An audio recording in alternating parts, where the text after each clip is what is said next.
Hello दोस्तों, और आप देख रहे हैं ड्रग ऑफ द वीक। आज हम बात करेंगे एक बहुत जरूरी और आमतौर पे इस्तेमाल होने वाली दवा अमोक्सिसिलिन पर।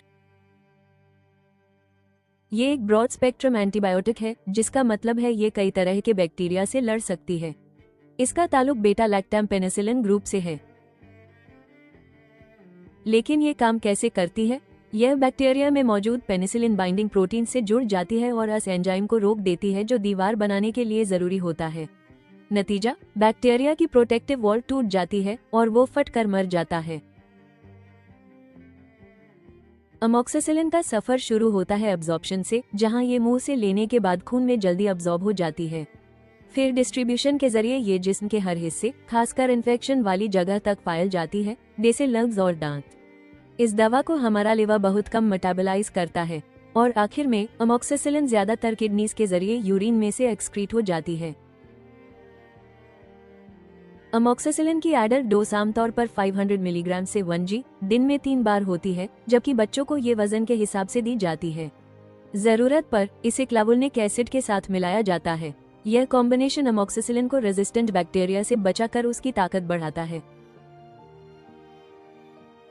अमोक्सिसिलिन का इस्तेमाल कई आम इन्फेक्शंस के इलाज में होता है। ये खास तौर पर सांस की नालियों की इन्फेक्शंस जैसे साइनसाइटिस और टॉन्सिलाइटिस में इस्तेमाल होती है।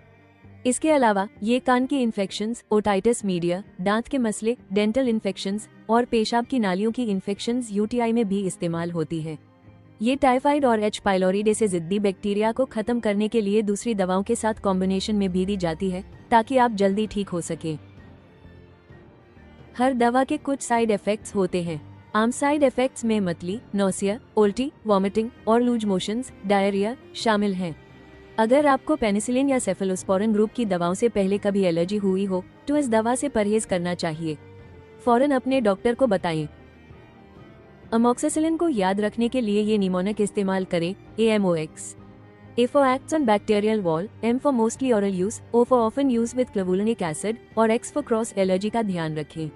और सबसे जरूरी क्लिनिकल टिप ये है, अगर आप बेहतर महसूस कर रहे हो तब भी दवा का पूरा कोर्स मुकम्मल करें। आधा कोर्स छोड़ने से बैक्टीरिया रेजिस्टेंट हो सकते हैं, जिससे इलाज मुश्किल हो जाता है।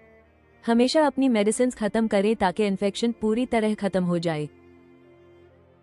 शुक्रिया। अगले हफ्ते मिलेंगे एक नई ड्रग ऑफ द वीक के साथ।